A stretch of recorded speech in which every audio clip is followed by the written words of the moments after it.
Die vielleicht wichtigste Regel beim Uhrenkauf, nie über eine Uhr zu urteilen, ohne dass man sie selber am Handgelenk getragen hatte, ist bei mir besonders für die Bathyscaphe von Blancpain zutreffend. Die Uhr wurde in dieser Form 2013 an der damals noch Baselworld vorgestellt und hatte mich in den ersten Monaten nicht wirklich vom Hocker gerissen.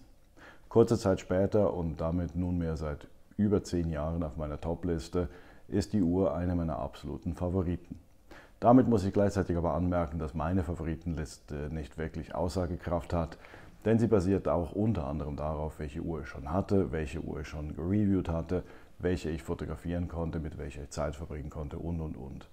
Nichtsdestotrotz, die Bathyscaphe für mich eine der Favoriten, unter anderem, weil sie etwas weniger poliert ist als die 50 Fathoms, die normale Version, obschon auch hier die 2024 vorgestellte 42,3 mm große Serienversion der 50 Fathoms für mich mittlerweile unter den Top 5 ist.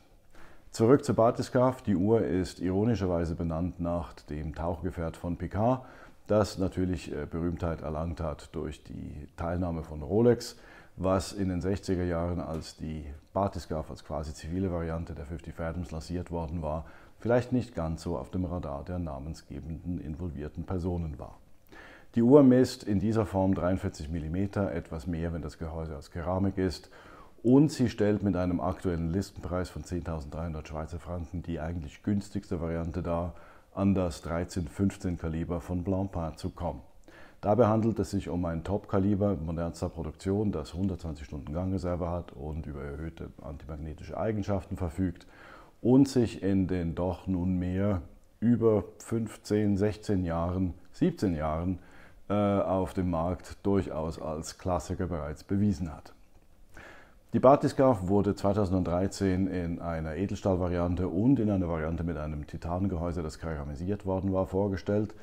Die keramisierte Variante ist für mich eine der attraktivsten Versionen und aber auch gleichzeitig eine der schwierigsten am Finden, weil von diesem Modell nicht wirklich viele hergestellt worden waren und mittlerweile sehr selten auf dem Sammlermarkt auftauchen. Es gibt mittlerweile auch eine Titan-Variante, die mit einem gebürsteten Zifferblatt wieder auf dem Markt ist. Dazu kommen mehrere Varianten mit Keramikgehäuse und wie gesagt Edelstahlgehäuse, wahlweise mit einem NATO-Band, einem Segeltuchband oder sogar einem Metallband. Für mich, wie gesagt, die keramisierte Titan-Variante eine der spannendsten, gefolgt von der schwarzen Keramikvariante mit schwarzem Zifferblatt und NATO-Band idealerweise und dann natürlich die auf 50 Stück limitierte Mokkaran-Edition mit grünem Zifferblatt ohne Datum, die etwas einen Widerspruch darstellt, denn die Bathyscaphe hat sich schon immer durch das Datum von der 50 Fathoms abgezeichnet, aber die Variante ohne Datum ist einfach unwiderstehlich schön.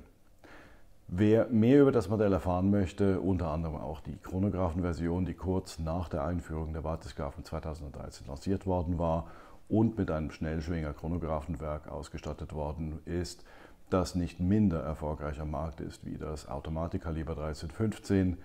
Im Beschrieb des Videos hat es einen Link mit weiteren Informationen über die Geschichte der 50 Fathoms, der 50 Fathoms Bathyscaphe, aber auch des Chronographenmodells und ganz besonders über die keramisierte Titan-Variante, die ich hier kurz erwähnt hatte. Wer Fragen hat, kann wie immer gerne das Kommentarfeld benutzen. Ich würde mich sehr freuen, wenn ein Subscribe liegen gelassen werden würde, respektive ein Like zu diesem Video und freue mich über jede Form von Feedback. Damit kann ich auch ein bisschen besser spüren, welche Modelle beispielsweise behandelt werden sollen oder ob es längere oder kürzere Videos in Zukunft geben soll. Also nicht vergessen, ein Like, ein Subscribe und wer Fragen hat, kann das Kommentarfeld benutzen. Wer mehr wissen will, auf der Website gibt es massenhafte Informationen über die vielleicht berühmteste Taucheruhr auf dem Markt, die 50 Fathoms und natürlich die kleine Schwester davon, die Bathyscaphe.